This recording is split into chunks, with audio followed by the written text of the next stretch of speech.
రైతు భరోసా పథకంలో అనర్హులను గుర్తించే ప్రక్రియ ఇవాళ్టి నుంచే షురూ కాబోతోంది. సాగుకు యోగ్యం కాని భూములను గుర్తించేందుకు అధికారుల బృందాలు క్షేత్రస్థాయిలో పర్యటించనున్నాయి. గ్రామం, రైతులు, సర్వే నెంబర్లు, విస్తీర్ణం వివరాలను రైతు భరోసా పోర్టల్లోని వ్యవసాయ అధికారి లాగిన్లో పొందుపర్చారు. ఈ వివరాలు ఆధారంగా క్షేత్రస్థాయికి వెళ్లి సర్వే చేపట్టాలని ప్రభుత్వం నుంచి ఆదేశాలు రావడంతో నేటి నుంచి ప్రక్రియకు శ్రీకారం చుడుతున్నారు. క్షేత్రస్థాయిలో అధికారుల బృందాలు ఈ నెల 20 తేదీ వరకు పర్యటించనున్నాయి.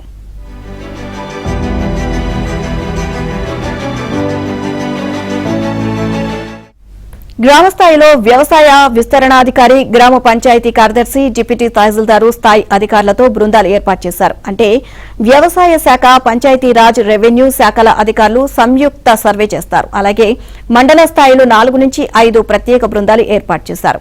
ఈ బృందాలకు ఎంపీడీఓ, తహసీల్దార్, మండల వ్యవసాయ అధికారి, ఎంపీఓ, అవసరమైతే డిప్యూటీ తహసీల్దార్లు సారథ్యం వహిస్తారు.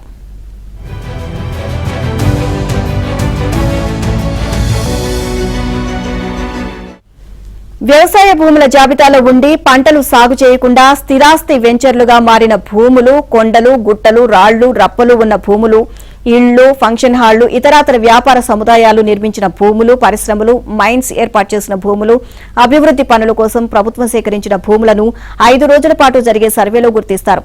21 నుంచి 24 తేదీ దాకా గ్రామ సభలు నిర్వహించి సర్వేలో సేకరించిన వివరాలను ప్రదర్శించి ప్రజల నుంచి అభ్యంతరాలు స్వీకరిస్తారు.